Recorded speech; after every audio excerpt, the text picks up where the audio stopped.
go this way. Come on, buddy. There you go. We're gonna find the trail.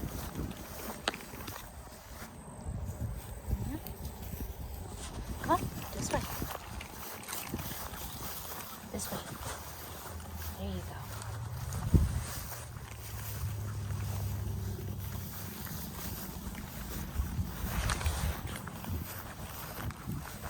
We're gonna go over here to where this blue stem is. Come on. Come on.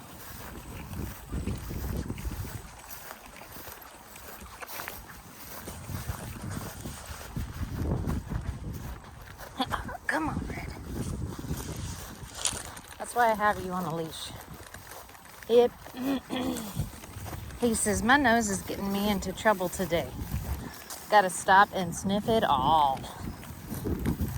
Whoa. Getting hit by grasshoppers. That one hit my boob.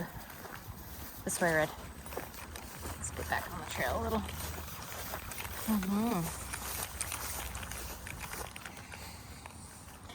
Come on, come on. Yeah, you smell lots of things.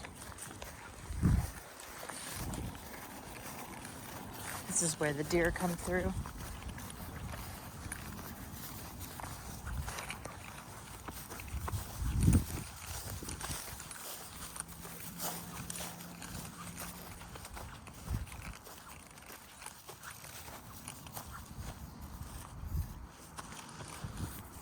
See if we can see any tracks.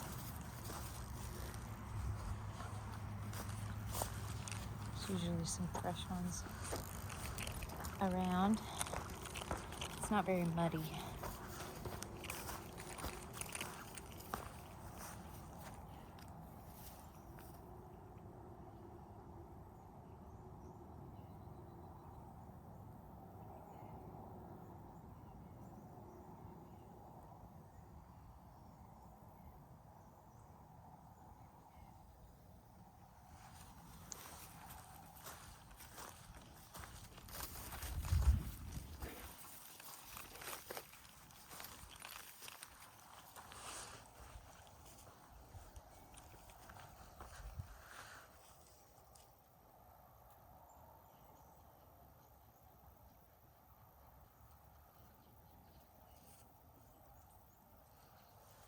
Meadows looking really pretty with all of this. I think it's like partridge pea is what that's called, this legume. And the snow on the prairie, which is just so pretty. It's really soft. Really soft. This is all that white that you see across Texas right now. That's what that is. Oh, I hear some big branches breaking. I think we have some deer in the woods just off to our right here. We're just gonna be real nice and quiet. Not bother them, yeah. I think there's some, just this different type of goldenrod that's getting ready to bloom. It's really close to it.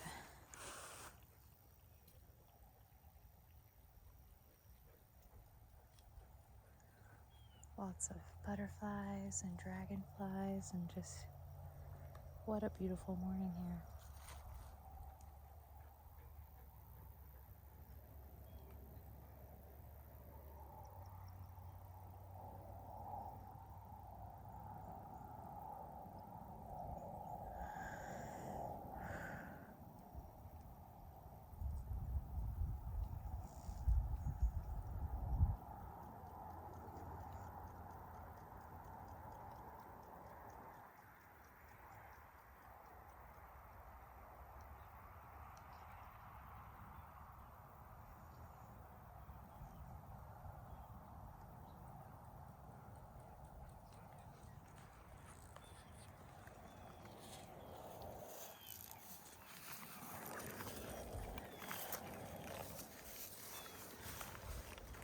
These sunflowers looking really good. Oh, happy little bee on that one.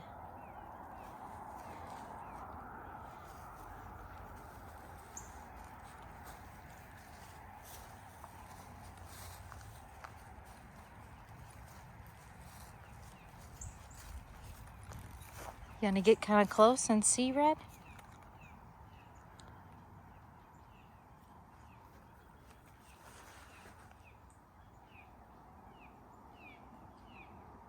You gonna go in and see? Come on. Let's go check it out. Let's go see what we can do.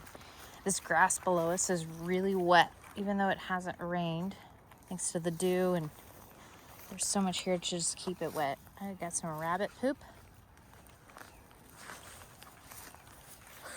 Just move that out of the way. Oh, gosh, the shade. It's like miraculously feels better.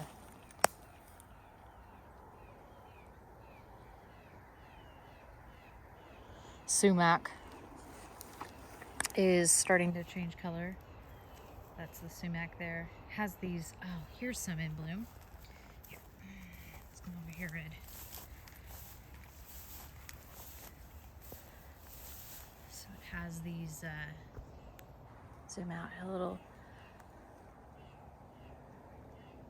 these kind of red seed pods that grow out from it. And deer and other foragers, birds,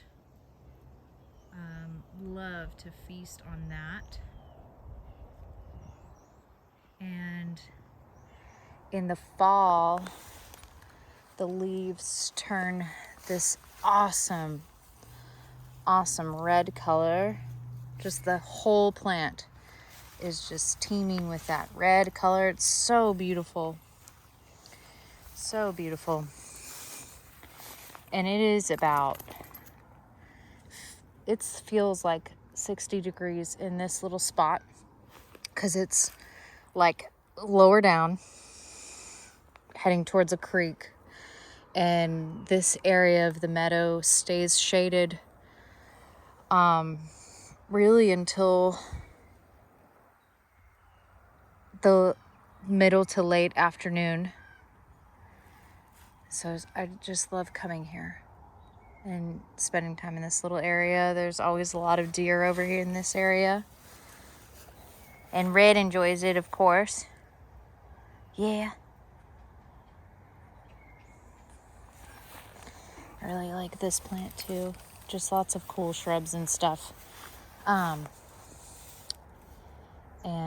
so we're gonna go in here, but we're gonna just kind of take our time because I gotta really watch for poison ivy because it's still around. But I can see in the entrance right here, it's relatively free of any of that. There's just lots of little oaks and stuff growing, but so far we're good. But I do have pants on.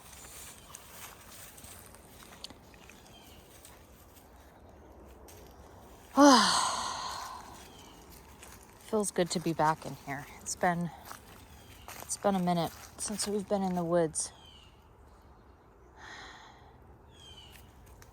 It always feels like coming home. Wow, look at these. Look at these spiders. So many daddy long legs in here. They are so huge. Look, there's some right by Red's feet.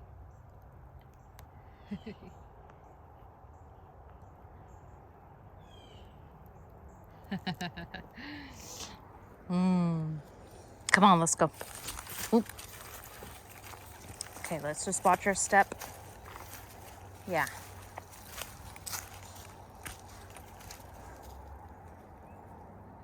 Gotta calculate this.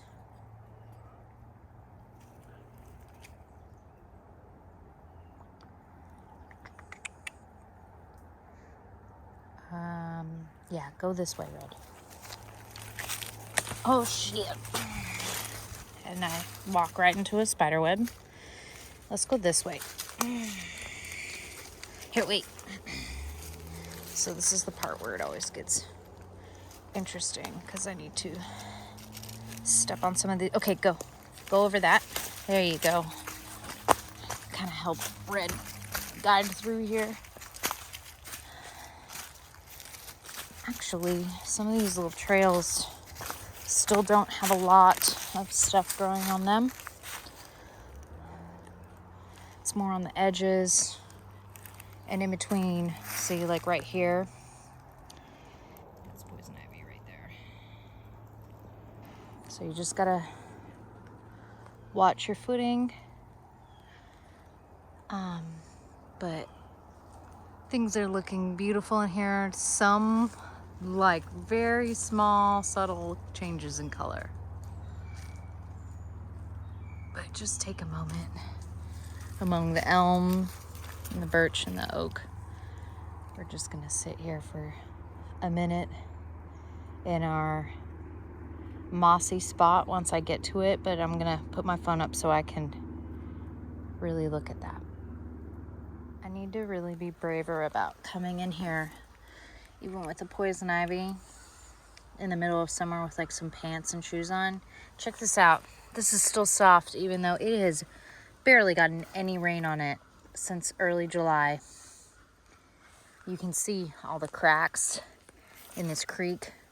Normally there's a little bit of a trickle of a waterfall coming into this creek here. That leads to a bigger creek that leads into the lake. All the crows. We like to just hang out in this spot, huh, bud? Yeah.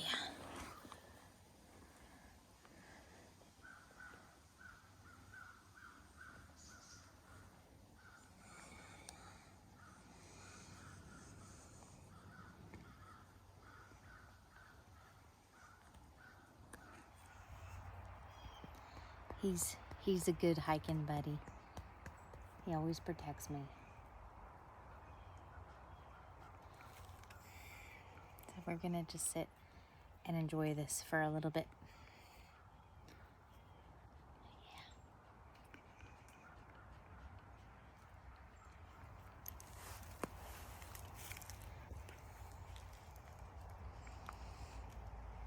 So beautiful.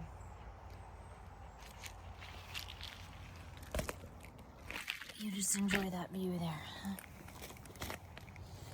We're gonna sit on this moss.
I like coming out here because it's usually really quiet despite the highway being kind of close. And like I said, it's nice and cool and just very peaceful.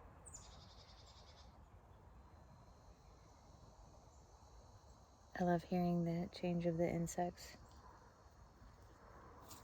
Start of the cicadas.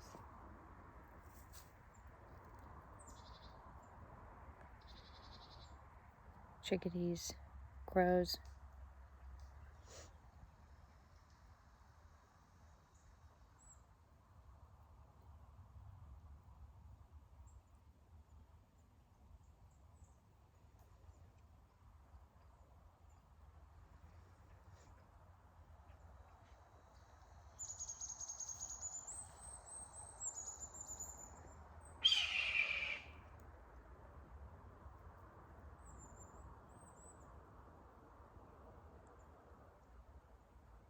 That was a red-tailed hawk.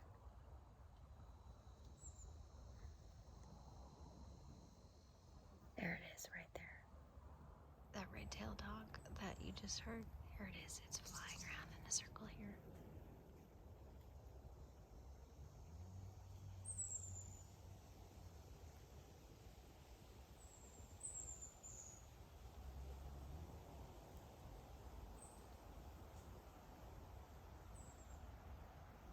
That was so loud and so close. How cool is that? There it is again. Well, we say goodbye to the woods just for now and back into the meadow. Gonna check this boy for some ticks and finish out our walk on some of the trails.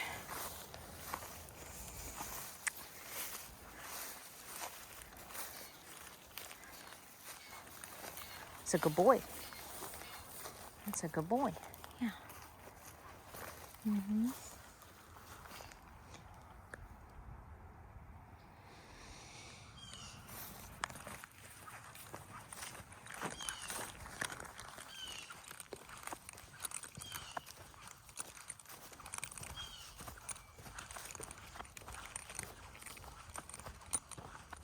The sun is still making sure to remind us that we're still in Texas.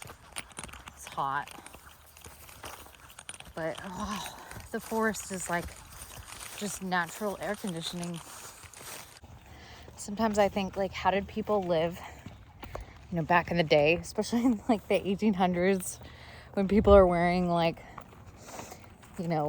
long sleeve dresses and like 20 pounds of clothes in like the American West. Like, how did you live? How did you live without air conditioning? But then I remember, that's before we had lawn culture, and we allowed our yards to look like this and kept the forests, kept the trees, had cabins in the woods near the creek, near the water, shading the house, because people, knew that that's how you stayed cool. The forest is natural air conditioning, even on the hottest days. Like, there is a distinct 25 to 30 degree temperature change going from the shade of inside the woods in the lower valleys where the creeks are to the open meadow where the sun is just blasting on it. And we've forgotten that. We have forgotten that because we have our houses, we have our AC, we have our perfectly curated, monocropped lawn culture, and we've forgotten how to coexist with the land so that we benefit it and it benefits us. And we need to get back to that if we are going to sustain our existence at the current rate that we're going. Anyway, just a thought. It's really noisy because this highway is right here, but this is another great part of the meadow.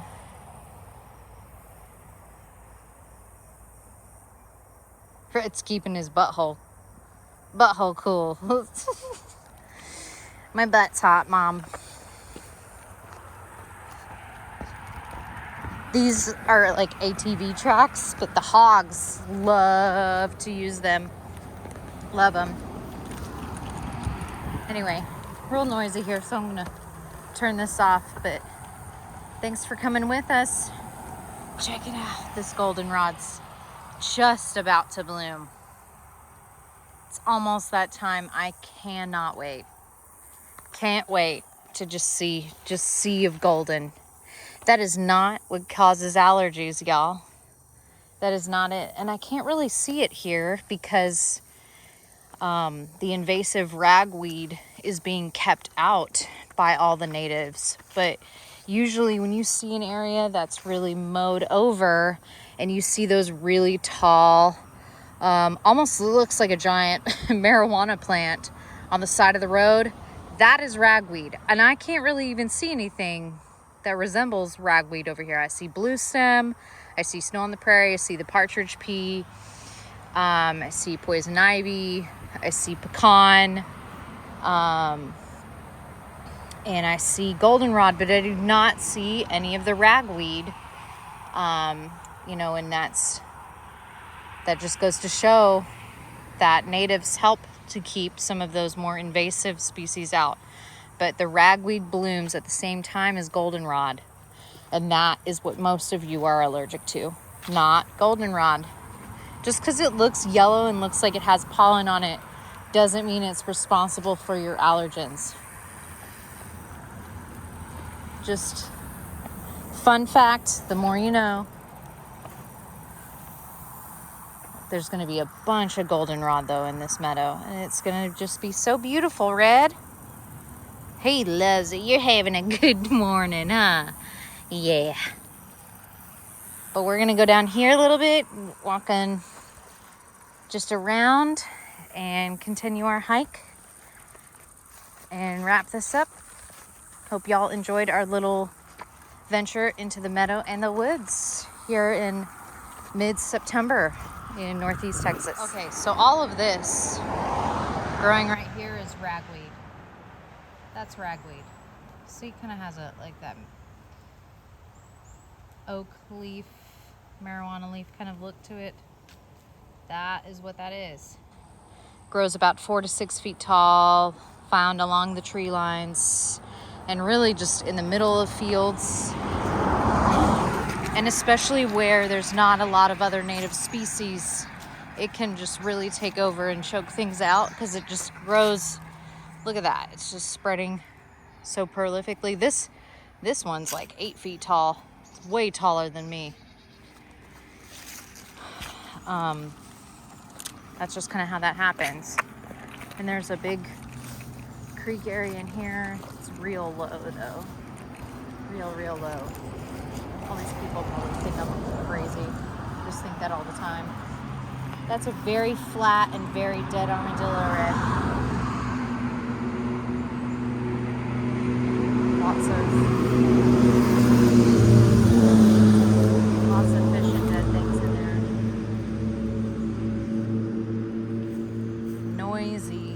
Noisy out today on the road.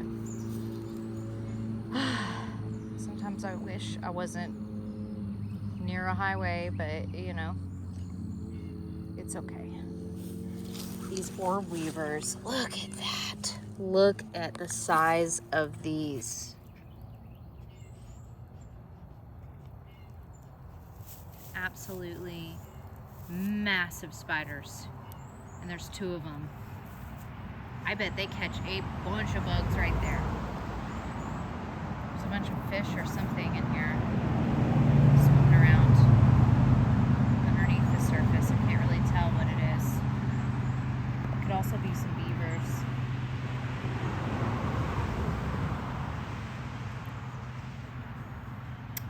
But yeah, Red, we're not going in that. Very nasty, polluted water from all the street runoff. But it's a pretty cool creek area. It's where we saw the last December. And I was trying to get over having strep and COVID, and just feeling stir crazy, cabin fever, and took a big hike through the creek, and we saw this snake that was like the size of a tire. Red spotted it first and did kind of the jump scare, jump back really quick. That's how I knew something was up, because all mammals kind of have that reaction when they see something that looks like a snake. And sure enough, I looked at what he was looking at, and it was this just absolutely massive, like the size of a tire, diamondback water snake, which is different from a rattlesnake, non-venomous, but definitely looks big, looks scary, bigger than a rattlesnake, much bigger, like a python, just coiled up, trying to stay warm in the very late fall sun. And we were very, very cautious about just getting out of its way as quickly as we could, and graciously allowing it to just be. Anyway, looking forward to going back into the woods when it's not protected by all the ivy.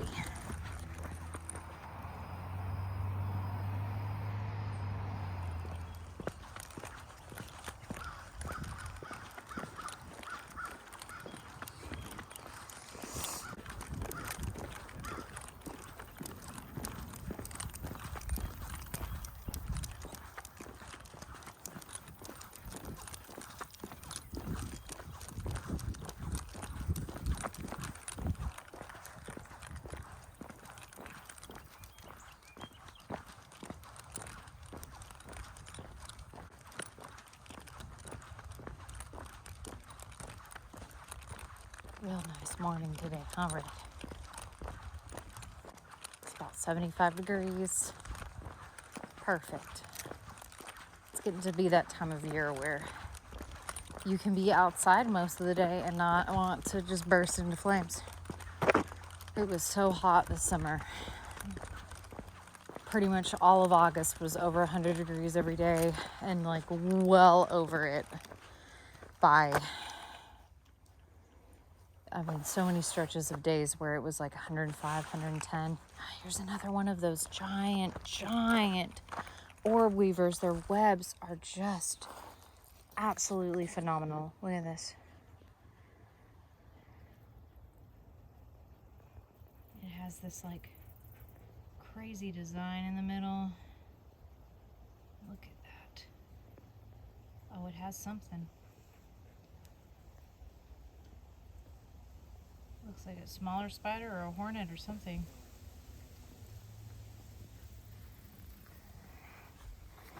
And so small in comparison to this giant elm that it's at the base of. I don't mind the spiders. Every time I see them with lots of mosquitoes and gnats and stuff like that in their webs, you have to start coming.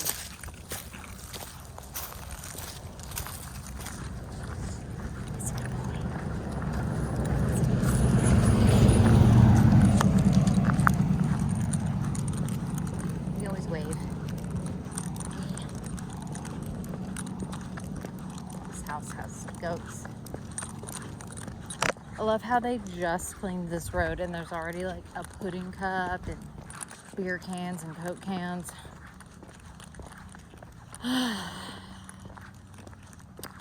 There's always that one person, and it's hard to not focus on that 1% that adds to the negativity. And more I'm trying to focus on noticing the good, like the people who put that sign up at the end of the street saying that they just cleaned it and asking to have help to keep it clean. It's hard to focus on that because know, that anger, it just comes up so swiftly inside of you, and you want to respond to it, not ignore it.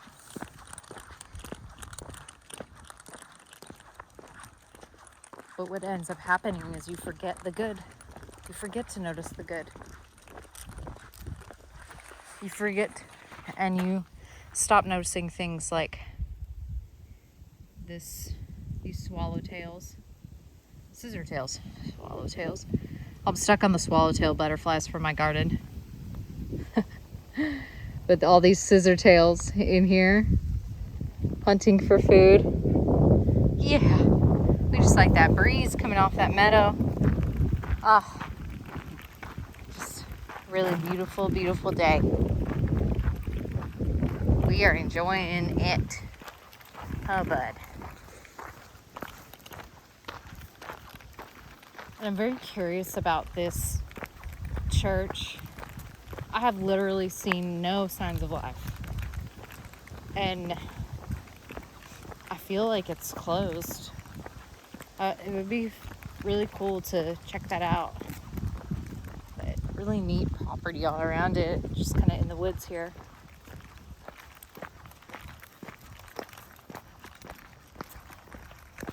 This is my favorite kind of street that's just lined with trees and shaded the whole way. It's always just so peaceful. Sometimes we see cows and stuff. People have their farms just right here. It's not always easy to live out in the country.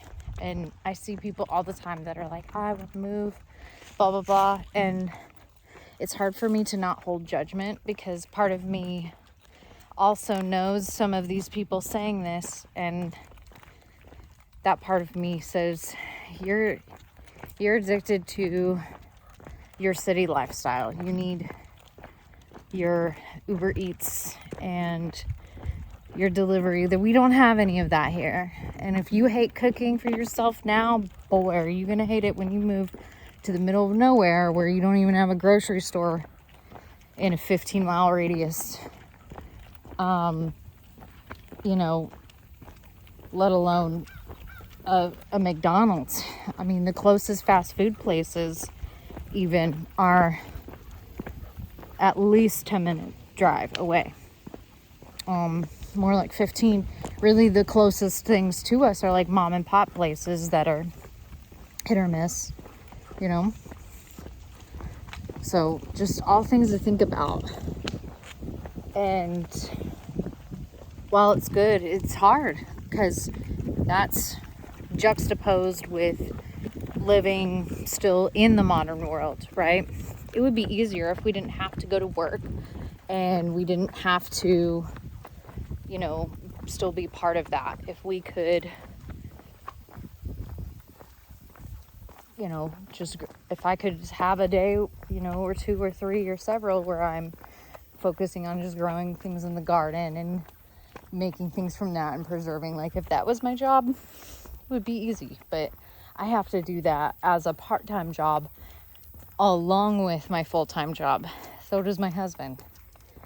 And that's what makes it more difficult. And that's what makes you burnt out. That's what makes you stressed. That's what makes you go, hey, let's just order a pizza tonight.